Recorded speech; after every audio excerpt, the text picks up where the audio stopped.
Hello my dear student. So in today's class I am going to talk about the last practical.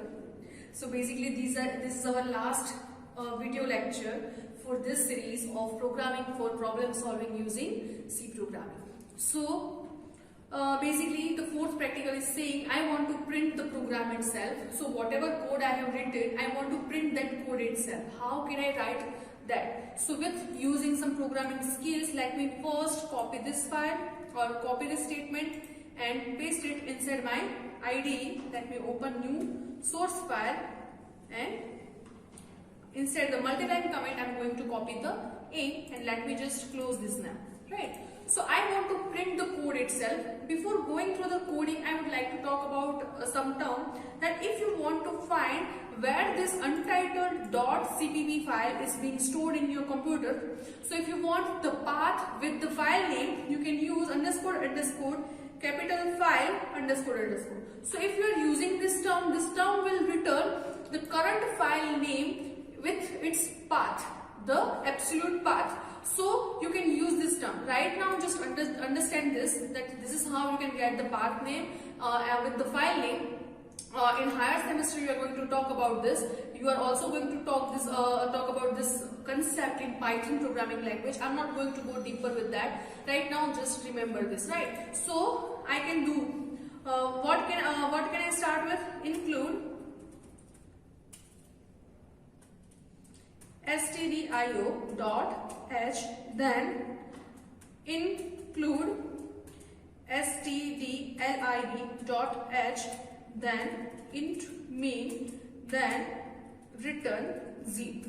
This is very common for all programs, and I have spoken this statement while writing every program. Now after that I need file pointer fp. So fp is a file pointer. Currently it is not pointing to any file. First I have to take file name, right? So to open fp or open file fopen, what will be the file name? As I have said that this is used as a file name. So basically this term will give me the absolute path with the file name. So I am using this term, and after this I am writing permission R because I am going to read that file only, right? I am not going to change the code. I am just going to read the code from the file untitled .cpp or .c. So now what I need, another thing that I need is character ch to hold the character from file. Now what another thing I am going to do, fp if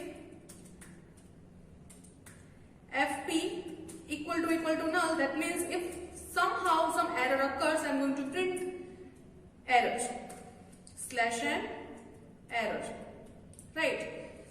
And after that I am going to do exit 0, that will just terminate the program execution, right? But if there is no error, I am going to run while loop, and we have already done this, while ch equal to f get c, by which file? fp. So what does this mean? Whatever file which is referred by this pointer fp. So fp pointing whatever the file is, this function is going to get single character from that file and storing it inside ch, and it will check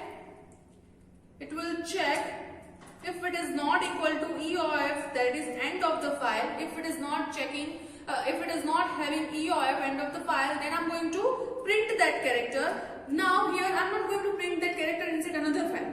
So if you want to print that inside another file, you have to take source file, destination file, 2 pointers for those files, and you have to copy the content. But right now I'm just displaying the content on my output screen, and we know that which function is being used for printing character on my output string. This output function putchar.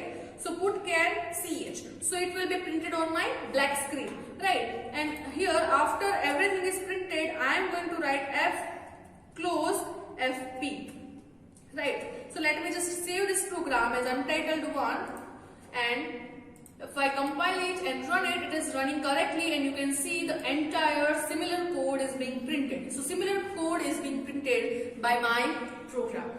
So this is the last program of this series. I hope you enjoyed this series.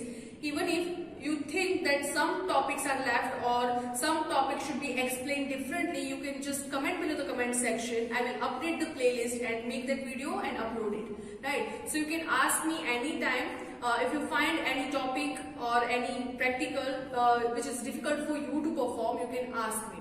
You can ask by just commenting below the section.